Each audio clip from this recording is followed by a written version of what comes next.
वक्त सब कुछ सिखा देता है, लोगों के बिना रहना भी और लोगों के बिना जीना भी। दर्द भी उन्हीं को मिलते हैं जो हर रिश्ता दिल से निभाते हैं। मतलबी होना तो इंसान की फितरत है। बारिश रुक जाने के बाद तो छतरी भी बोझ लगने लगती है। अकेले हो तो विचारों पर काबू रखो और सबके साथ हो तो जुबान पर काबू रखो। रुलाया ना कर हर बात है जिंदगी, जरूरी नहीं सबके किस्मत में चुप कराने वाली हो। आप कितने भी अच्छे इंसान क्यों ना हो, आप हमेशा किसी की कहानी में बुरे जरूर होते हैं। वक्त भी हैरान है, इतनी जल्दी तो मैं भी नहीं बदलता जितनी जल्दी हम लोग बदलते हैं। कोई तराजू नहीं होता रिश्तों को तौलने के लिए, परवाह बताती है कि ख्याल का पलड़ा कितना भारी है। किसी भी व्यक्ति की सहनशीलता एक खींचे हुए रबर की तरह होती है। एक सीमा से ज़्यादा खींचे जाने पर उसका टूटना तय है। इतिहास कहता है कि कल सुख था, विज्ञान कहता है कि कल सुख होगा, लेकिन पता है धर्म क्या कहता है? अगर मन सच्चा और दिल अच्छा है तो हर रोज़ सुख होगा। आदत थी मेरी सबसे हंसकर बोलना, मेरा शौक ही मुझे बदनाम कर गया। श्री कृष्ण कहते हैं खोई हुई दौलत, भूली हुई विद्या फिर से लौट सकते हैं, पर क्या खोया हुआ समय कभी लौटता है? नहीं। सारी जिंदगी रखा है रिश्तों का भर्म मैंने, लेकिन सच तो ये है कि खुद के सिवा कोई अपना नहीं होता। संसार में सुई बनकर रहे, कैंची बनकर नहीं। सुई दो को एक कर देती है और कैंची एक को दो कर देती है। व्यक्ति क्या है ये महत्वपूर्ण नहीं है, परंतु व्यक्ति में क्या है ये बहुत महत्वपूर्ण है। लोगों का मुंह बंद करवाने से अच्छा है अपने कान बंद कर, जिंदगी बेहतर बन जाएगी। श्री कृष्ण कहते हैं जीवन में समस्याओं से कौन घिरा रहना चाहता है, कौन कठिनाइयों से घिरा रहना चाहता है? कोई नहीं। आप भी ऐसा नहीं चाहोगे तो ऐसा करने के लिए आप क्या करते हैं? ऐसा करने के लिए अधिकतर लोग कठिनाइयों से दूर भागते हैं, समस्याओं से दूर रहते हैं, और यही आप सबसे बड़ी भूल कर बैठते हैं। समस्या जंगली पशु के समान होती है, जिससे आप जितना दूर भागेंगे तो उतना ही विकराल रूप धारण कर लेगा और अंततः आपका अंत कर देगा। तो इस समस्या से कैसे बचा जाए? और इस समस्या का हल है कि आप अपने परिश्रम से, अपनी लगन से, अपनी दृढ़ता से समस्या का हल ढूंढना होगा। यदि नाविक को कुशल खेवैया बनना है तो वो शांत समुद्र में नहीं बन सकता, उसे तो तूफान का सामना करना ही होगा। श्री कृष्ण कहते हैं इतिहास गवाह है कि जिसकी बराबरी नहीं की जा सकती उसकी बदनामी शुरू कर दी जाती है। समय एक नदी की तरह है, हम एक ही पानी को दोबारा नहीं छू सकते। जो धारा बह चुकी है वह फिर कभी नहीं आएगी। संभल के रहो ऐसे लोगों से जिनके दिल में भी दिमाग होता है। कोई भी इंसान ऐसे ही अपने आप नहीं बदलता। जिंदगी में कुछ ऐसे हादसे हो जाते हैं जो इंसान को बदलने पर मजबूर कर देते हैं। किसी ने एक संत से पूछा गुस्सा क्या है? संत ने बहुत अच्छा जवाब दिया, किसी और की गलती की सजा खुद को देना। वक्त के साथ चलना कोई ज़रूरी नहीं है, सच के साथ चलिए, एक दिन वक्त आपके साथ चलेगा। साइकिल और ज़िंदगी तभी बेहतर चल सकती है जब उसमें चैन हो। कुछ सच तो हम पहले से जानते थे, बस देखना चाहते थे कि लोग झूठ कहाँ तक बोल सकते हैं। जब इंसान का स्वार्थ पूरा हो जाता है तब वह आपसे मिलना तो दूर, आपसे बोलना भी छोड़ देता है। मुश्किल वक्त का सबसे बड़ा सहारा है उम्मीद, जो एक प्यारी सी मुस्कान देकर कानों में धीरे से कहती है सब्र रख, सब अच्छा ही होगा। जरूरी नहीं हमेशा बुरे कर्मों की वजह से ही दर्द सहने को मिले। कई बार हद से ज़्यादा अच्छे होने की कीमत चुकानी पड़ती है। किस्मत और हालात दोनों जब साथ ना दें तो उनकी भी सुननी पड़ती है जिनकी कोई औकात नहीं होती। कोशिश आखिरी सांस तक करनी चाहिए, या तो लक्ष्य हासिल होगा या अनुभव।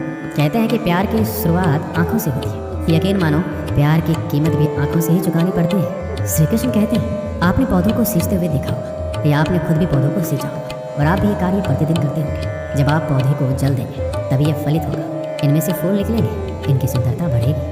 परंतु प्रतिदिन यह कार्य करने के पश्चात भी हम इससे एक महत्वपूर्ण सीख लेना भूल जाते हैं। हम कभी पौधों के पत्तों पर, उनकी डालियों पर, उनके फूलों और फलों पर जलधारा नहीं डालते, उन्हें धोते नहीं, परंतु फिर भी वह पनपते हैं, क्योंकि पौधों का जड़ ही सफलता का मूल है। यदि आप एक बार में अनेक कार्य करने जाएंगे तो आपको एक कार्य में भी सफलता नहीं मिलेगी, परंतु यदि आप बुद्धिमत्ता से, दृढ़ मन से एक कार्य साधेंगे तो एकाएक स्वतः ही सारे कार्य सफल हो जाएंगे। जो आपका मूल है, जहाँ से आपको सिंचाई मिल रही है, यदि आपने उसी जड़ को छोड़ दिया तो एक सूखे पौधे की भांति आप भी सूख कर गिर जाएंगे और अपना अस्तित्व खो बैठेंगे। श्री कृष्ण कहते हैं अच्छे लोग हमेशा साथ रहते हैं, दिल में भी, शब्दों में भी, दुआओं में भी। किसी के बारे में सब कुछ जान लेना उसे फिर से अजनबी बना देता है। पछतावा ना कीजिए, क्योंकि बीता हुआ समय अच्छा था तो वह यादगार है, और यदि बीता हुआ समय खराब था तो एक अनुभव है। परिस्थितियाँ हमारे लिए समस्या नहीं बनती, समस्या तो तब बनती है जब हमें परिस्थितियों से निपटना नहीं आता है। पता नहीं लोग दूसरों को उदास करके खुद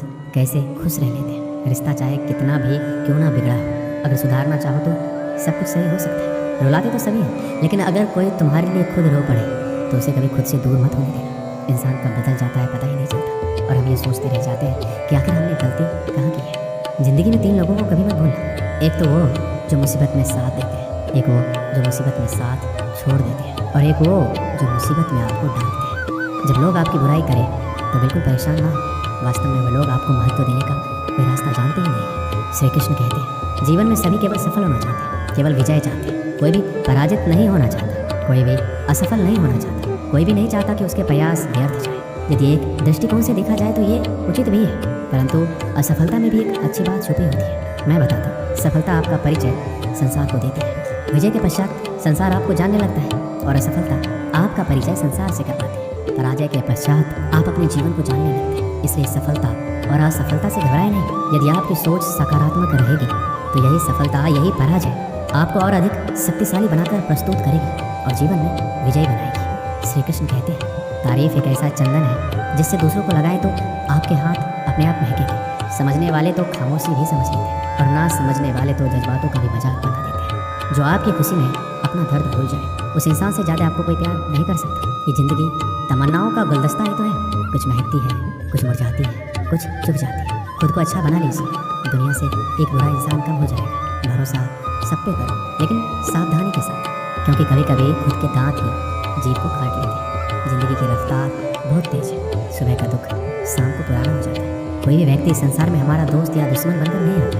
हमारा व्यवहार ही लोगों को दोस्त और दुश्मन बनाता है। सबसे मुश्किल रास्ता वह है जिस पर आपको हमेशा अकेला चलना पड़ता है, और असल में वही रास्ता जिंदगी में आपको मजबूत बनाता है। बड़ों का दिया हुआ आशीर्वाद और अपनों की दी हुई शुभकामनाओं का कोई रंग नहीं होता, लेकिन जब ये रंग लाते हैं तो जीवन में रंग भर जाते हैं। श्री कृष्ण कहते हैं कभी कभी हमें लगता है हमारे अपने, हमारे हिते से हमारे माता पिता को हमारे मन की बात ही नहीं समझ आ रही है, जैसे उन्हें हमारे हर कार्य, हर निर्णय में खोट दिखाई दे रहा है, और ऐसे में हम विद्रोह कर बैठते हैं। ऐसी अवस्था में हमें वही अच्छा लगने लगता है जो हमारे मन की बातों का समर्थन करे। हम उसे ही अपना हितैषी समझ लेते हैं, परंतु जो आपसे मीठी बातें कर रहा हो वो आपका हितैषी है, ये आवश्यक नहीं है। कुछ विषैले फूल बड़े सुंदर दिखते हैं, कुछ विषैले फल असाधारण रूप से बड़े स्वादिष्ट होते हैं, और ये भी आवश्यक नहीं कि हमारे रोगों का निदान करने वाली औषधि सदी मीठी हो। इसलिए विष और औषधि में अंतर को परखने का प्रयास करें। हो सकता है जो आपके हित की बात कर रहा हो वो आपको संकट के गर्त में ले जा रहा हो। श्री कृष्ण कहते हैं कि बात बात पर आवेश में ना आए। हो सकता है कि आपके माता पिता की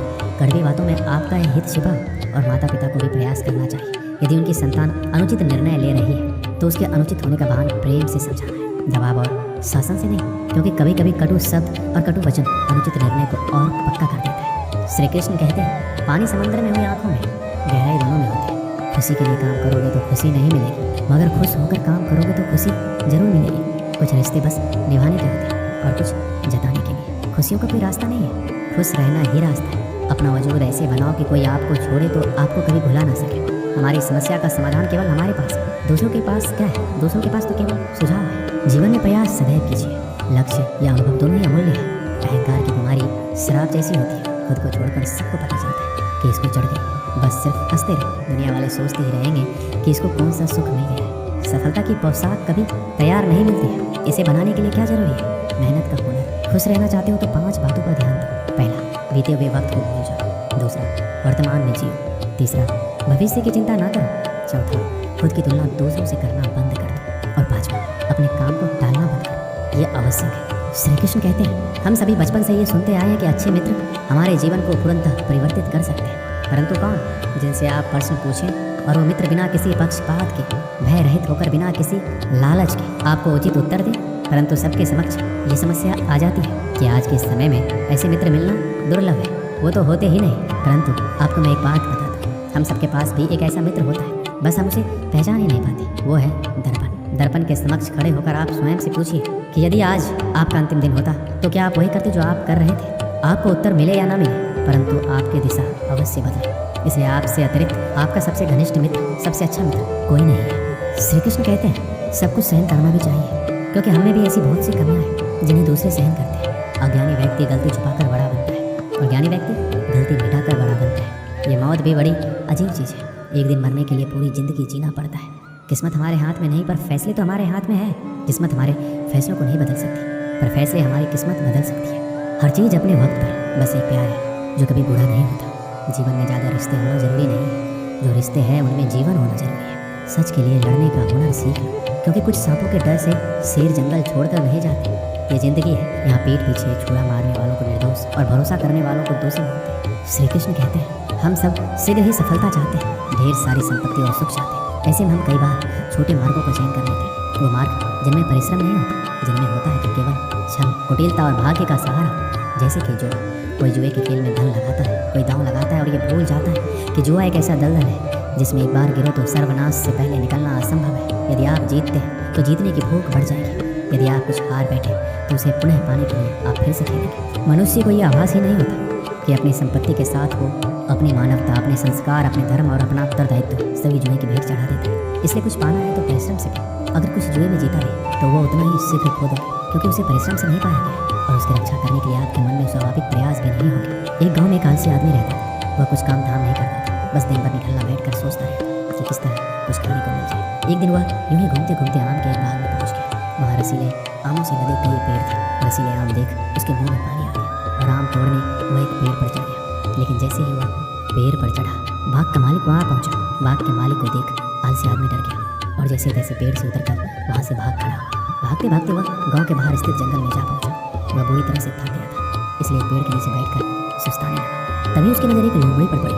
उस लोमड़ी की एक टांग टूटी हुई थी और वह लंगड़ा कर चल रही थी। लोमड़ी को देख आलसी आदमी सोचने लगा कि ऐसी हालत में भी इस जंगली जानवरों से भरे जंगल में लोमड़ी कैसे बच गई, इसका अब तक शिकार कैसे नहीं हुआ। जिज्ञासा में वह एक पेड़ पर चढ़ गया और वहाँ बैठकर देखने लगा कि अब लोमड़ी के साथ क्या होगा। कुछ ही पल बीते कि पूरा जंगल शेर की दहाड़ से गूंज उठा, जिसे सुनकर सारे जानवर डरकर भागने लगे। लेकिन लोमड़ी अपनी टूटी टांग के साथ भाग नहीं सकती थी, वह वहीं खड़ी रही। शेर लोमड़ी के पास आने लगा। आलसी आदमी ने सोचा कि अब शेर लोमड़ी को मारकर खा जाएगा, लेकिन आगे जो हुआ वह कुछ अजीब था। शेर लोमड़ी के पास पहुंचकर खड़ा हो गया। उसके मुंह में एक मांस का टुकड़ा था, जिसे उसने लोमड़ी के सामने गिरा दिया। लोमड़ी उस मांस के टुकड़े को खाने लगी।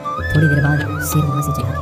यह घटना देखकर आलसी आदमी सोचने लगा कि भगवान सच में सर्वसर्वा है। उसने धरती के समस्त प्राणियों के लिए, चाहे वह जानवर हो या इंसान, खाने पीने का प्रबंध करके रखा है। वह अपने घर लौट आया। घर आकर वह 3 से 4 दिन तक बिस्तर पर लेटकर प्रतीक्षा करने लगा कि जैसे भगवान ने शेर के द्वारा लोमड़ी के लिए भोजन भिजवाया था, वैसे ही उसके लिए कोई ना कोई खाने पीने का सामान ले आए। लेकिन ऐसा कुछ नहीं हुआ। भूख से उसके हालात खराब होने लगे। आखिरकार उसे घर से बाहर निकलना ही पड़ा। घर के बाहर उसे एक पेड़ के नीचे बैठे हुए बाबा दिखाई पड़े। वह उनके पास गया और जंगल का सारा वृत्तांत सुनाते हुए बोला, बाबा जी, भगवान मेरे साथ ऐसा क्यों कर रहे हैं? उनके पास जानवरों के लिए भोजन का प्रबंध है, लेकिन इंसानों के लिए क्यों नहीं?